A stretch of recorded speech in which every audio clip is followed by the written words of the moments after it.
So welcome backwards. तो आज की वीडियो में हम लोग एक और सी प्रोग्रामिंग का क्वेश्चन सॉल्व करने जा रहे हैं जो कि find the modulus of the sum of two float. Okay, so मैं इस तरह करूँगा कि मैं आज दो फ्लोट या इसको हम कह देते हैं दो इंटीजर। ठीक है, दो इंटीजर्स हों या फ्लोट हों जो भी, लेकिन हम आज इंटीजर्स का देखने वाले हैं। So find the modulus of the sum of two integers. ठीक है, सो फर्स्ट ऑफ ऑल आप लोगों ने वही बोलर प्लेट कोड सी लैंग्वेज के लिए लिख लेना है, hash include stdio.h int man, और उसके बाद करली ब्रेसेस डाल लेनी है। ठीक है, सो आज हम देखने वाले हैं कि ये जो मॉड्यूलस ऑपरेटर जिसको हम मैथमेटिक्स में परसेंटेज की सिंबल से जानते हैं, इसको हम कैसे यूज़ कर सकते हैं, इसका यूज़ केस क्या होता है। ठीक है, so first of all let me clear you that ये जो हम यूज़ करते हैं मॉड्यूलस ऑपरेटर को प्रोग्रामिंग में, इसका पर्पज़ ये है कि दो नंबर्स जब आपस में डिवाइड होते हैं तो उनका रिमाइंडर क्या आता है। ठीक है, उनका रिमाइंडर क्या आता है उसको हम इस मॉड्यूलस ऑपरेटर की मदद से फाइंड कर सकते हैं। ठीक है, सो इसको फाइंड करने के लिए हम अब सबसे पहले क्या करेंगे, हम दो इंटीजर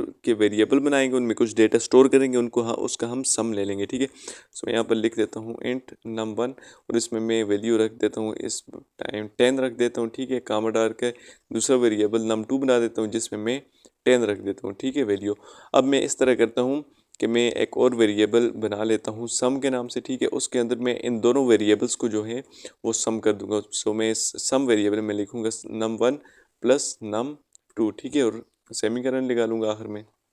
अब ये हमारे पास, इसमें हमारे पास सम आ चुका है। ठीक है, दो नंबर्स का। तो यहाँ पर हम प्रिंट एफ करके देख सकते हैं, प्रिंट एफ और अंदर डबल कोट्स में लिख सकते हैं the sum of two numbers is equal to %d, और डबल कोट्स के बाहर जाकर यहाँ पर हम अपने वेरिएबल्स का नाम लिखेंगे। ठीक है, और बाहर आकर सेमीकोलन लगाएंगे और कंट्रोल इससे सेव कर लेंगे। थोड़ा सी नीचे जाकर अब हम लोगों ने तो अभी तक क्या कि हम लोगों ने सम निकाल दिया दो नंबर्स का। ओके, जो कि बहुत ही इजी है। अब हम लोगों ने एक्चुअली क्या करना था, मॉड्यूलस फाइंड करना था। अब हम एक और वेरिएबल बना लेते हैं और इसको हम इस तरह करते हैं कि नाम देते हैं रिमाइंडर, क्योंकि हमारा मॉड्यूलस ऑपरेटर हमें क्या निकाल कर देता है, रिमाइंडर निकाल कर देते हैं। ठीक है, अब हम इस तरह करते हैं कि रिमाइंडर में ये जो हम लोगों ने सम निकाला है ना, अब हम सम को ऊपर रखते हैं, यहाँ पे हम सम करते हैं और आगे मॉड्यूलस ऑपरेटर लगाकर नीचे हम रखते हैं 2। ठीक है, और हम देखते हैं कि ये जो अब रिमाइंडर में मतलब ये यहाँ पर इसको डिवाइड करेगा और इसके डिवाइड होकर जो फाइनल में रिमाइंडर वाला रिजल्ट आएगा उसको रिमाइंडर वेरिएबल में स्टोर कर देगा। और हम प्रिंट करेंगे किसको जी, रिमाइंडर वेरिएबल को, ताकि हमें क्लियरली नज़र आ जाए कि हमारी कंसोल विंडो पर क्या रिजल्ट आया। तो हम प्रिंट एफ में लिखेंगे कि डबल कोट्स के अंदर द